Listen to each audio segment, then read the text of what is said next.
'cause tonight is showtime. Come and walk with me. Why you had to leave me, bitch? Why you had to take the kids? Please just let me see them on Christmas.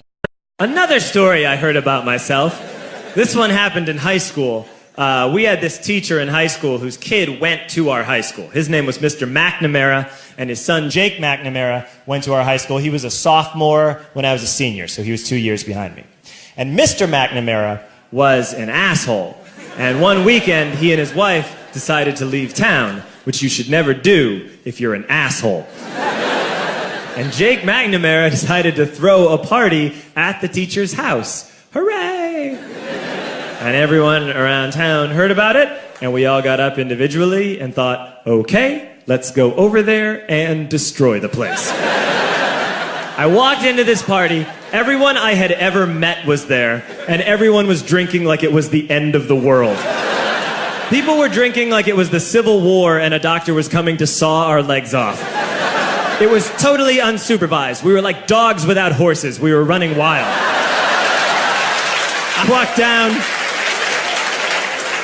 I walked down to the basement. They had a pool table in the basement. One dude took a running start and threw his body onto the pool table and broke it in half.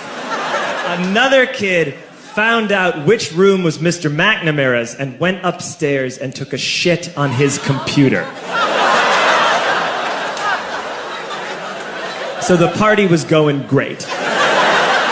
I'm standing in the basement and I'm holding a red cup. You've seen movies. And I'm standing there and I'm holding a red cup and I'm starting to black out. And I guess someone said like, something, something, police. And in a brilliant moment of word association, I yelled, fuck the police! Fuck the police!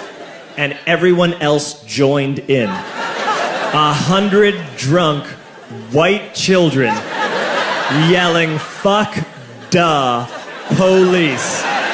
With the confidence of guys who have like already been to jail and aren't afraid of it anymore. You know, that like, I serve my nickel, you come and take me confidence. But white children. The reason someone had said something, something police was because the police were there. So a Chicago police officer walked down the stairs and got to the bottom in the basement and looked out over a sea of drunk toddlers yelling, fuck the police, in his face. And he was almost impressed. He's like, wow. And then he leaned into his walkie-talkie and went, get the paddy wagon. And my friend John, who is now a father, this man now has a baby, he grabbed a 40, smashed it on the ground, and yelled, scatter! And everyone ran in a different direction. We all ran in different directions. It was like that scene in Ratatouille when the humans come in the kitchen and all the rats go in different ways. We all ran in different directions. I ran into the laundry room and I jumped up on the washing machine and I crawled out through a window into the backyard, and now I'm running through the backyard and there was this big chain link fence and I thought, I've never climbed a fence that high before. And then I woke up at home.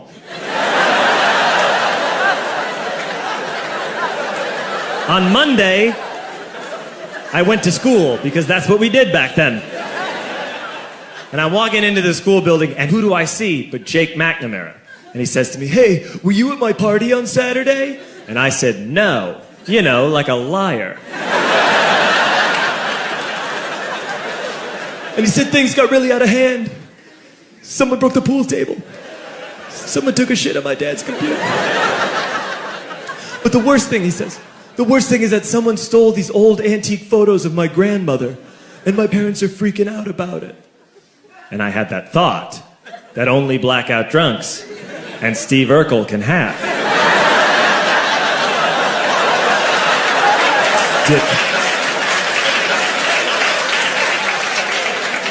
Did I do that?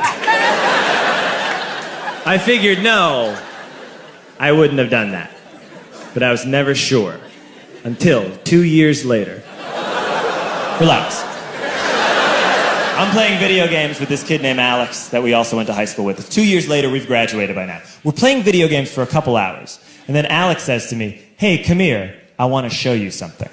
And he takes me into his bedroom. And then he takes me into a side room off of his bedroom. Never a good thing to have.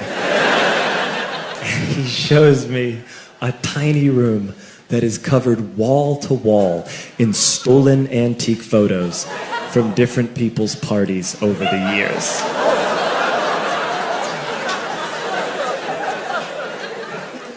And I said, why? Why do you do this? And Alex said, because it's the one thing you can't replace.